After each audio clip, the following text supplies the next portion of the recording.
ஒரு மகிழ்ச்சியான செய்தி. இதயம் நல்லெண்ணெயின் விலை லிட்டருக்கு ரூபாய் 105 குறைஞ்சிருக்கு.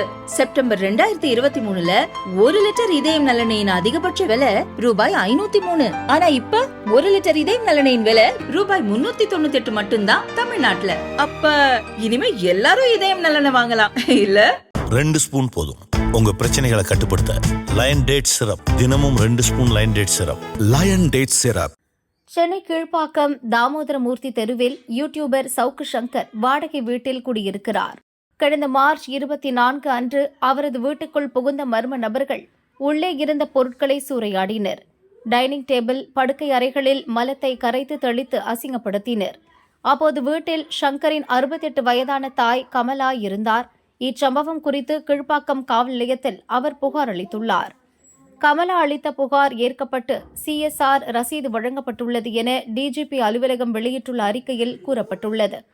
சென்னை மாநகர காவல்துறையினர் மீதும் போலீஸ் கமிஷனர் மீதும் சில குற்றச்சாட்டுகளை சங்கர் கூறியுள்ளார்.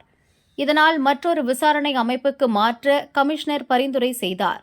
அதன் அடிப்படையில் கமலாவின் புகார் மனு CBCID விசாரணைக்கு மாற்றப்பட்டுள்ளது. போலீசுக்கு தெரிந்தேதான் சங்கர் வீடு சூறையாடப்பட்டுள்ளது என்கின்றனர் ஆர்வலர்கள். சவுக்கு சங்கர் வீடு சூறையாடப்பட்ட தகவல் போலீசாருக்கு நன்கு தெரியும். சம்பவ இடத்திலும் இருந்துள்ளனர். குற்றத்தில் ஈடுபடும் நபர்களை காவல் நிலையம் அழைத்துச் சென்று விசாரிப்பர். தப்ப முயன்றால் பிடித்து செல்வர். ஆனால் ஒரு கும்பல் வீட்டை சூறையாடுவதும் அங்கு மலத்தை வீசி அசிங்கப்படுத்துவதும் தெரிந்திருந்தும் போலீசார் நடவடிக்கை எடுக்காமல் இருந்தது பல்வேறு சந்தேகங்களை எழுப்புகிறது. அவ்வளவு தூரம் கூட நான் சொல்லி அனுப்புறேன். சொல்லிட்டு 2 பேர் வாங்கன்னு சொல்றேன். இப்போ நீங்கள் போய்ட்டு அங்கே வீட்டையும் போட்டு அடிச்சு உடச்சிட்டு இங்கே வந்து நீங்கள் சத்தம் போறீங்கன்னா என்ன அர்த்தம் இருக்குது? அப்புறம் அவரே அடிச்சு கொடுத்துட்டாரா?